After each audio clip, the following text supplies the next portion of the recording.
Le Valais, hier et aujourd'hui. Aujourd'hui encore, on ne trouve pas tout le confort moderne dans les villages de montagne.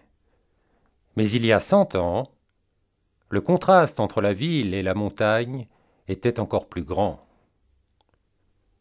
En Valais, la vie des montagnards a changé plus rapidement que dans d'autres cantons. La plus grande partie de la population valaisanne vit actuellement dans la plaine du Rhône. On y trouve non seulement des villes comme Brigue, Sion et Sierre, mais aussi d'importantes cultures de fruits et de légumes. Au XIXe siècle, cette plaine était un marais. La plus grande partie de la population vivait dans les villages de montagne. Le tourisme ne jouait pas encore le rôle actuel, pas plus que l'électricité qui constitue aujourd'hui l'une des richesses du canton. Vers 1900, 3 habitants sur 4 étaient des paysans. Ils vivaient surtout de ce que la terre produisait, et ils avaient peu d'argent. La vie était très dure.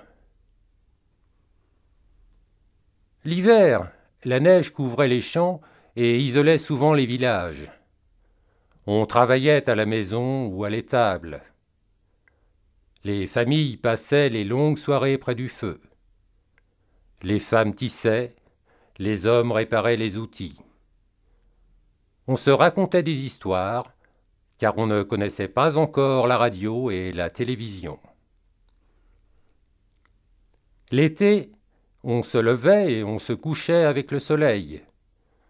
Tout le monde travaillait dehors, dans les jardins, dans les prés et dans les champs.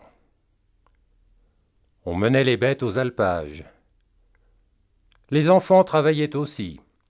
Ils allaient à l'école seulement en hiver. Tous les travaux se faisaient en commun. On partageait les outils. On les accrochait à la porte des chalets, au service de tous. Mais on ne partageait pas la richesse. Il y avait les riches qui possédaient la plus grande partie des terres et les pauvres qui n'avaient rien. Pendant les mauvaises années, les pauvres n'avaient souvent pas assez à manger. Pour échapper à la faim, beaucoup d'entre eux ont émigré.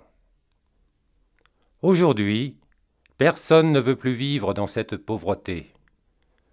Certains villages ont perdu 80% de leur population depuis le début du XXe siècle.